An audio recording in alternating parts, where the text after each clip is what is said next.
नमस्कार। आज हम कैलेंडर की एक ऐसी तारीख पर बात करने वाले हैं जिसे अक्सर आप जानते हैं सिर्फ छुट्टी या अंधेरी रात समझकर नजरअंदाज कर दिया जाता है। बिल्कुल। अमावस्या। लेकिन हमारे हाथ कुछ ऐसे दस्तावेज लगे हैं जो बताते हैं कि ये सिर्फ चांद के गायब हो जाने की घटना नहीं है, नहीं, बिल्कुल नहीं। बल्कि हिंदू परंपरा में ये आत्ममंथन, ऊर्जा की शुद्धि और अपनी जड़ों से जुड़ने का एक बहुत शक्तिशाली दिन है। सही कहा। तो आज हम इन स्रोतों की मदद से ये समझने की कोशिश करेंगे कि इस एक दिन में इतनी सारी मान्यताएं, जुड़ाव, दान, पुण्य, शुद्धि के उपाय। ये सब एक साथ क्यों आते हैं। हाँ। हमारी कोशिश रहेगी कि हम सिर्फ क्या करना है ये ना बताएं, बल्कि क्यों करना है, इसके पीछे की जो सोच है उसको भी टटोलें। चलिए इस दिलचस्प विषय की गहराइयों में उतरते हैं। बिल्कुल। इसे समझने का एक अच्छा तरीका है इसे एक प्रतीक, एक सिंबल के तौर पर देखना। अच्छा। अमावस्या की रात आसमान में कोई रोशनी नहीं होती, सब कुछ शून्य जैसा लगता है। और यही शून्य, यही अंधेरा हमें अपने भीतर झांकने का सबसे अच्छा मौका देता है। ये बाहरी अंधेरे से आंतरिक प्रकाश की ओर यात्रा करने का एक तरह से निमंत्रण है। ये तो बहुत बढ़िया शुरुआत है। तो इस यात्रा का पहला पड़ाव हमारे स्रोत बताते हैं पितृ, यानी हमारे पूर्वज। हाँ। ऐसा क्यों है कि अमावस्या का दिन खास तौर पर पूर्वजों को याद करने के लिए इतना महत्वपूर्ण माना गया है? ये एक बहुत गहरा सवाल है। पारंपरिक मान्यता ये है कि अमावस्या के दिन पितृलोक और पृथ्वीलोक के बीच का पर्दा सबसे महीन हो जाता है। ओह अच्छा। ऐसा माना जाता है कि हमारे पूर्वज इस दिन अपने परिवार को देखने और उनसे ऊर्जा ग्रहण करने के लिए पृथ्वी के सबसे करीब आते हैं। इसीलिए इस दिन किया गया कोई भी अनुष्ठान, चाहे वो जल का अर्पण हो या भोजन का दान, उन तक सीधे और बिना किसी बाधा के पहुंचता है। अच्छा, तो ये एक तरह का आध्यात्मिक कनेक्शन का दिन है। स्रोतों में पितृ तर्पण का जिक्र बार बार आया है।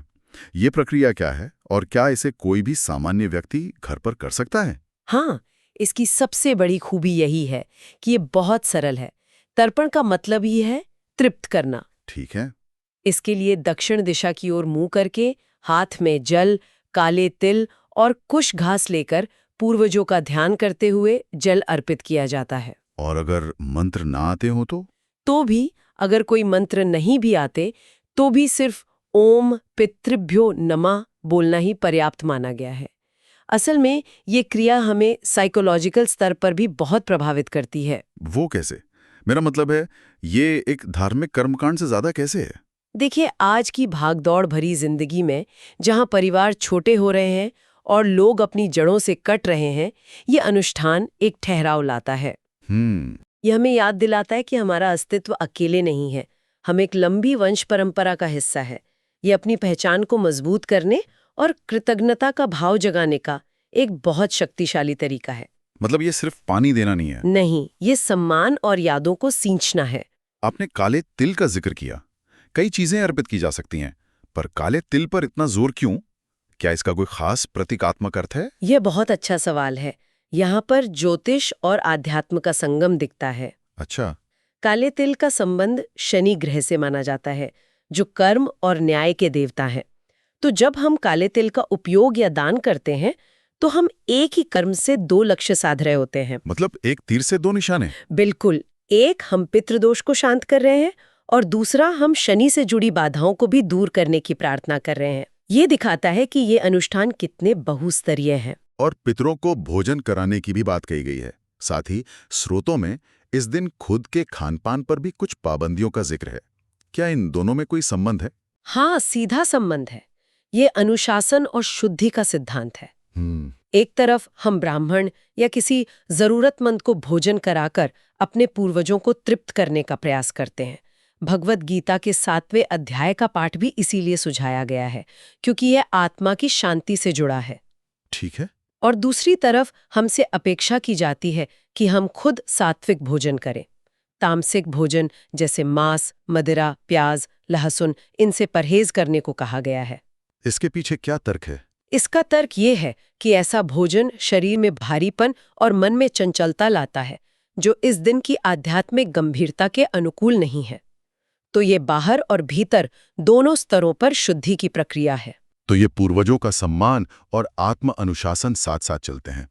अब इसी से जुड़ा एक और पहलू है। हाँ, अमावस्या की रात सबसे अंधेरी होती है। स्रोतों में इस अंधेरे से जुड़ी कुछ चेतावनियां भी हैं और कुछ उपाय भी, जैसे कि सुनसान जगहों पर न जाना। क्या ये सिर्फ एक अंधविश्वास है या इसके पीछे कोई गहरा तर्क है? इसे 2 स्तरों पर देखा जा सकता है। पारंपरिक मान्यता के अनुसार इस रात नकारात्मक या तामसिक ऊर्जाएं ज्यादा सक्रिय होती हैं, इसलिए खुद को सुरक्षित रखने के लिए ऐसी जगहों से बचने को कहा जाता है। और दूसरा स्तर? दूसरा, इसका एक साइकोलॉजिकल पहलू भी है। अंधेरा हमारे मन के अनजाने डरों को सतह पर ले आता है, तो ये सलाह एक तरह से हमें अपने ही मन की नकारात्मकता से बचाने का एक तरीका हो सकती है। अच्छा। जब हम शांत और सुरक्षित माहौल में रहते हैं तो हम बेहतर तरीके से आत्मचिंतन कर पाते हैं। मतलब बाहरी अंधेरे से बचने की सलाह शायद आंतरिक शांति बनाए रखने के लिए है? बिल्कुल। तो फिर इस अंधेरे का मुकाबला करने के लिए क्या उपाय सुझाया गया है? स्रोतों में दीपदान पर बहुत जोर है। हाँ, बिल्कुल। जहाँ अंधेरा है वहाँ प्रकाश की भूमिका सबसे अहम हो जाती है। दीपदान सिर्फ एक दिया जलाना नहीं है, ये ज्ञान और सकारात्मकता का प्रतीक है। स्रोतों में 2 जगह दिया जलाना बहुत महत्वपूर्ण बताया गया है। पहला, शाम को पीपल के पेड़ के नीचे। पीपल के पेड़ के नीचे ही क्यों? क्योंकि पीपल को देववृक्ष माना जाता है और मान्यता है कि इस पर पितरों और देवताओं का वास होता है। साथ ही इसका संबंध शनिदेव से भी है। तो एक सरसों के तेल का दीपक जलाकर हम फिर से पितृ शांति और शनि शांति दोनों के लिए प्रार्थना करते हैं। और दूसरा स्थान? दूसरा है घर का मुख्य दरवाजा। यह घर में सकारात्मक ऊर्जा के प्रवेश का प्रतीक है। ये एक घोषणा है कि हमारे घर और मन में अंधकार के लिए कोई जगह नहीं है। ये तो बहुत दिलचस्प है। इसके साथ ही एक और बहुत रोचक उपाय है घर की शुद्धि का। नमक के पानी से पोछा लगाना। हाँ, ये तो मैंने भी सुना है। विज्ञान भी मानता है कि नमक में कीटाणुओं को नष्ट करने का गुण होता है। परंपरा इसे नकारात्मक ऊर्जा को सोखने वाला मानती है। तो ये परंपरा और विज्ञान का एक तरह का मेल है। तो हमने पितरों का सम्मान किया, खुद को अनुशासित किया और अपने घर को सुरक्षित और शुद्ध किया। इसके बाद आध्यात्मिक उन्नति के लिए क्या कदम बताए गए हैं? जाहिर है मंत्र जाप का उल्लेख तो हो गई। हाँ, मंत्र ध्वनि की वो शक्ति है जो हमारी चेतना को एक बिंदु पर केंद्रित करती है। कौन से मंत्र विशेष हैं? अमावस्या के लिए महामृत्युंजय मंत्र, ओम नमः शिवाय या गायत्री मंत्र जैसे शक्तिशाली मंत्रों का जाप सुझाया गया है। पितरों की शांति के लिए एक सरल मंत्र है ओम पितृदेवाय नमः। इसे कितनी बार करना चाहिए? कम से कम 108 बार जाप करने की सलाह दी गई है। ये सिर्फ दोहराव नहीं है। जब हम इन मंत्रों का जाप करते हैं तो हम अपने मन की व्यर्थ की चिंताओं और शोर से हटकर एक उच्च ऊर्जा से जुड़ते हैं। ये एक तरह का मेंटल डिटॉक्स है। और दान की बात हमने पितरों के संदर्भ में की थी, लेकिन स्रोतों में अलग-अलग चीजों के दान से अलग-अलग फल मिलने की बात भी है। ये थोड़ा इंटरेस्टिंग है। हाँ, ये कर्म के सिद्धांत को और स्पष्ट करता है।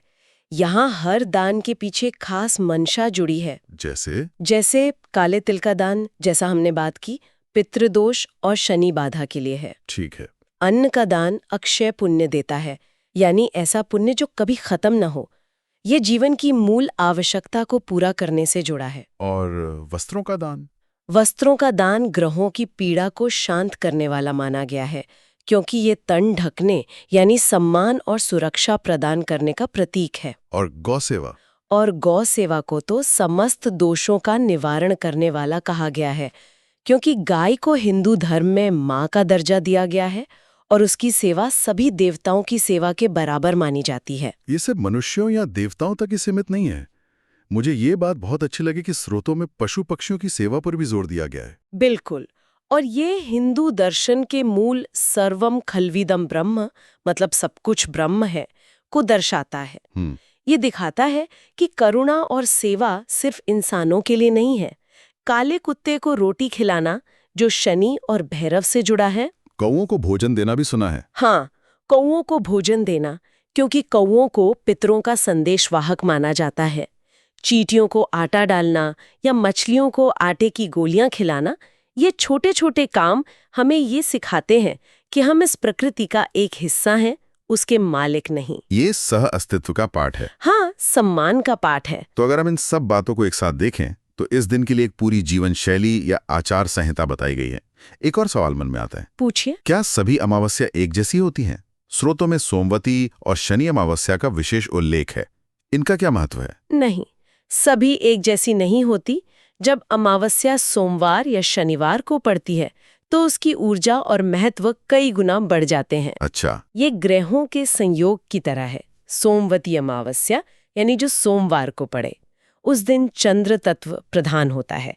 चंद्रमा मन का कारक है, तो मन पर असर होता है। बिल्कुल।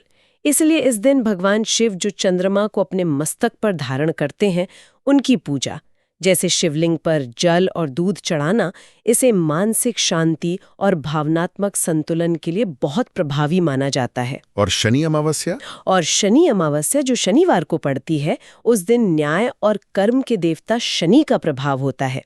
इसलिए इस दिन पीपल की पूजा और तेल का दीपक जलाना लगभग अनिवार्य माना गया है, ताकि कर्मों के बंधन और शनि से जुड़ी बाधाओं से मुक्ति मिल सके। तो इन सारी जानकारियों को समेटते हुए हम ये कह सकते हैं कि अमावस्या सिर्फ एक दिन नहीं बल्कि एक पूरा अवसर है। बिल्कुल, ये एक आध्यात्मिक रीसेट बटन की तरह है।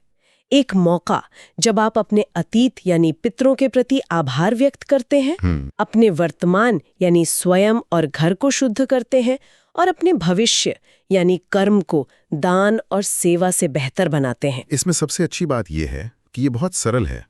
हाँ, इसमें जो आकर्षक पहलू है वो यही है कि बड़े-बड़े यज्ञ या अनुष्ठान की जरूरत नहीं है। एक दीपक जलाना, किसी भूखे जीव को रोटी देना या सिर्फ चुपचाप बैठकर कुछ देर मंत्र जाप कर लेना, श्रद्धा से किया गया एक छोटा सा काम भी बहुत गहरा असर डाल सकता है।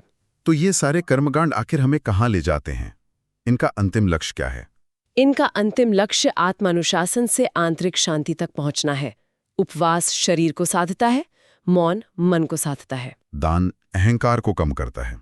सही कहा, दान अहंकार को कम करता है और पितरों का स्मरण हमें हमारी पहचान और जिम्मेदारियों का एहसास कराता है। ये बाहरी क्रियाओं के माध्यम से अपने भीतर के ब्रह्मांड को संतुलित करने की एक बहुत ही वैज्ञानिक और मनोवैज्ञानिक प्रक्रिया है। तो श्रोताओं के लिए एक अंतिम विचार छोड़ जाते हैं। वो कीमती मौका दे सकता है जिसे हम शायद खो चुके हैं, या एक विचार करने योग्य प्रश्न है।